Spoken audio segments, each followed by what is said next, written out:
channel. Ida Faith, and today I feel it in my heart that I want to talk to us about living within your means, or rather living within your budget. So I've realized that most of the time as ladies, we go through, we make rushed decisions that will have great impact in the long run.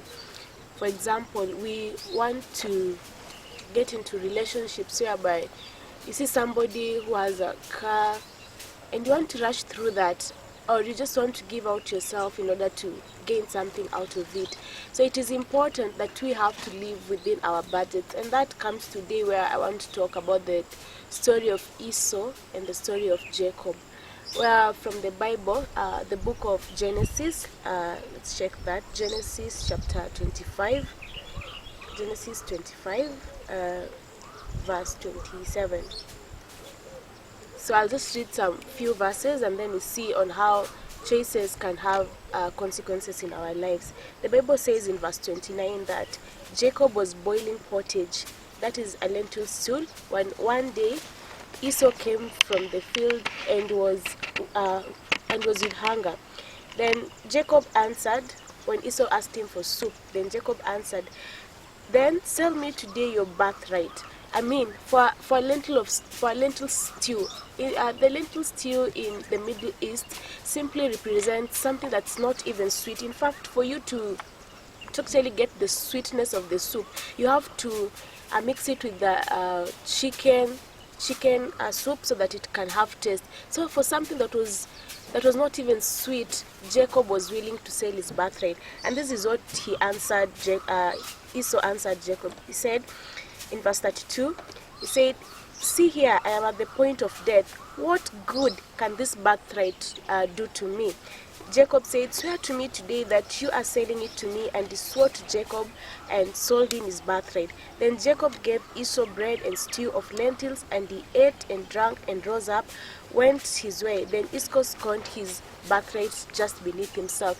You see, Esau at this point, he says, there's no use of my birthright. What is my birthright to me? And he just sells it. And that is how we are today. Most of the time we just want to sell ourselves out. Somebody comes up, maybe as a woman, and I normally like linking this thing up with hair. At times you want to maintain yourself very well, and somebody just comes and say, "Hey, what's a nightstand?" You know, it's just one day thing, but then we don't know the implications that we have in the long run. You see, the Bible says that do not be deceived. God is not a man that he should be mocked. For whatever a man sows, then that will he reap. In the long time, you know, sometimes our choices, the choices we make, they may not have the immediate consequences. They may come even a little bit later. I'll quote someone here. He says that you are free to choose, but then you're not free to choose the consequences of your decisions. And so I just want to tell us that the appetites that we have, or the bowl of soup, what is your bowl of soup? What is the appetite that you're having that will lead you to make rash decisions that may have some consequences later on in your life? Well, I want to tell us that something that Esau didn't realize was that he was selling his birthright, and this birthright had some implication in the Middle East. For example, there was special inheritance for the firstborn. He lost on being a clan leader, and he also lost on being a priest. So when we make these rash decisions, then we lose a lot that we might not at that time be thinking of. So guys, it's very important that we realize what our bowl of soup is. What is your bowl of soup? So if you realize what the bowl of soup is, or what your appetite is, like for example, today for men, the bowl of soup might be sex, food and money. So things like that might be a bowl of soup. For ladies, well, we have a lot of bowl of soup. Whatever your bowl of soup is, let it not lead into making rash decisions that may eventually have consequences on you. And I'd also love to just drip a little bit and also look at Jacob. Jacob, though he deceived Esau, he also had some implications on himself, whereby he deceived his father, and his sons also deceived him by lying to him that they killed the brother. he was also deceived when it came to marrying, so he had to work again for 14 years in order to get the wife of his choice. So the choices that we make, they really have consequences. Let me say that appetites are not bad. Sex is not bad, guys. It is very good. But when we make choices, we should look at the times that we are making these choices, because in the long run, the implication that they have, it's very great. You see, when God creates something like sex, for example, at the right time, it is beautiful. So we have to look at the times that we are making these choices, and yes, our appetites as well.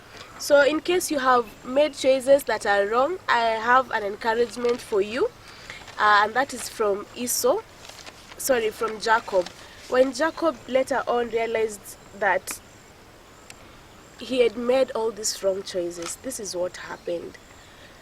He fought with the angel, and the angel asked him, "What is your name?" Doesn't God know our name? God actually knows our names. So when God is asking him, "What is your name?" you want him to come to that point of realizing that, say, "Hey, I am Jacob," and Jacob simply means that I am a deceiver. So when you come to that point of that, we realize what we are doing. The Bible says that when he was alone, it's when he fought with the angel. When you come to a place where you are alone, it's time to meditate and think of who you are. If your ways are not okay, then realize that you are a Jacob, and God is ready to change your name into being Israel.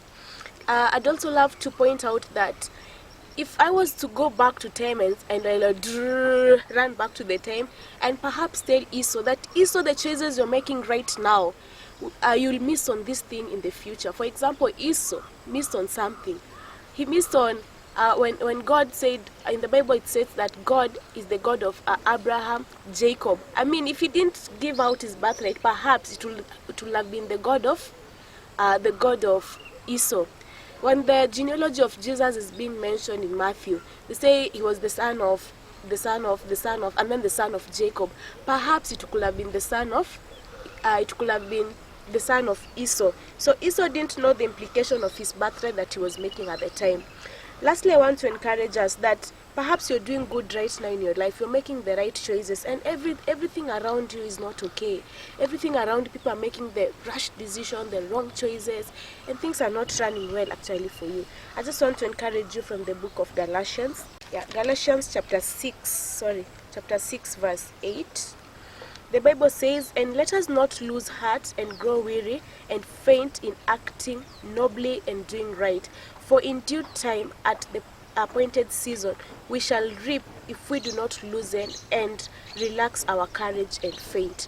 So if you're still doing something that is right, if you're making the right choices, keep doing it. For the Bible, as it has said earlier, you will reap that which you will sow. So if you're doing good, keep doing it, and in due time, you will actually reap. So that was my message for you guys today. I hope you shall be blessed. Let us keep doing good, and may God bless you. May God keep you and continue encouraging you even as you walk in Him, do right. For in due time, you shall surely reap. God bless you guys.